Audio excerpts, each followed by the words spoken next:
Воскресная прогулка с сыном по любимому городу. Вот тут жили. Смотрите. Туда не проедешь, Азамат? Просто сесть в машину и проехаться по тем самым улицам, где начиналась уфимская история народного артиста Фидана Гафарова. Я уже 59 лет тут, в Уфе. 59 лет. Представляете, да? Фидан Сафич родился в селе Новоуртаево Дюртюлинского района. В Уфу приехал, чтобы осуществить заветную мечту. У меня мечта была быть артистом, но хоть баянистом на худой конец. Конечно, у него был голос невероятный.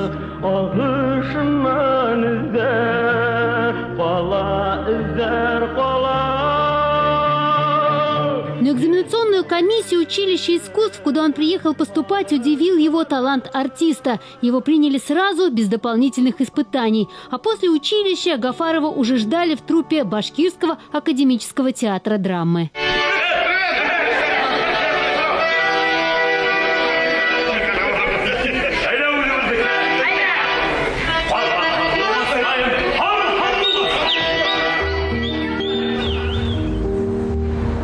Это первый двор семьи Гафаровых. Дом на пересечении улиц Коммунистической и Гафури. Наш дом, да? Где ты родился, да? Ага. Пятый, да?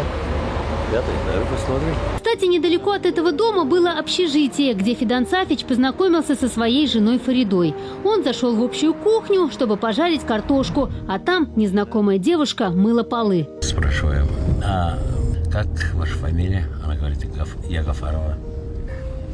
Я говорю, я Гафаров, вы я Гафаров. Давайте вычеркнем я, букву я, и станете Гафаровой.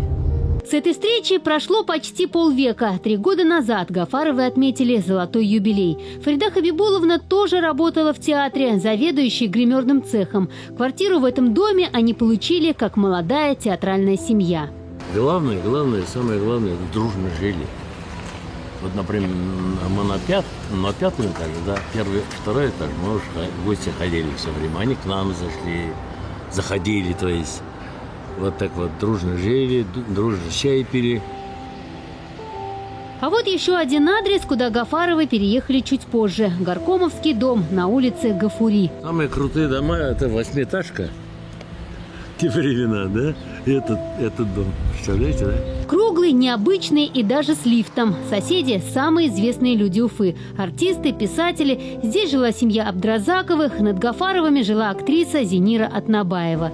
Творческие встречи звездных соседей проходили прямо в подъезде, а то и в лифте. Вот я помню, сели где-то 7 человек, а там до 5 допускается. 4 да? человека. 4 человека, 7 человек. И все встали. До утра кричали: «Откройте, помогите!» Главным же адресом народного артиста Фидана Гафарова был Башкирский драматический театр. Здесь он жил, в каждом своем герое.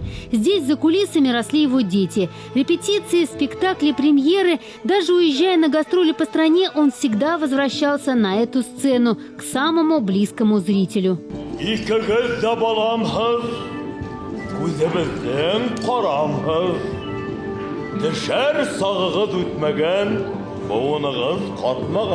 Вчера в свой день рождения, после режима самоизоляции, Фидан Сафич играл в спектакле «Цена счастья». Долгожданная встреча со зрителями наконец-то состоялась. Они сейчас соскучились по нас, по театру, по произведениям. Когда состоится следующий спектакль, неизвестно. В связи с пандемией репертуар меняется ежедневно. У всех артистов сейчас, драматических артистов из нашего театра, я имею в виду, я других не знаю, вот жажда какая-то, жажда вот сыграть, выйти на сцену. Скучают зрители, скучают и артисты. А потому в свой день рождения народный артист Фидан Гафаров желает всем только одного. Я всем желаю только здоровья, только здоровья.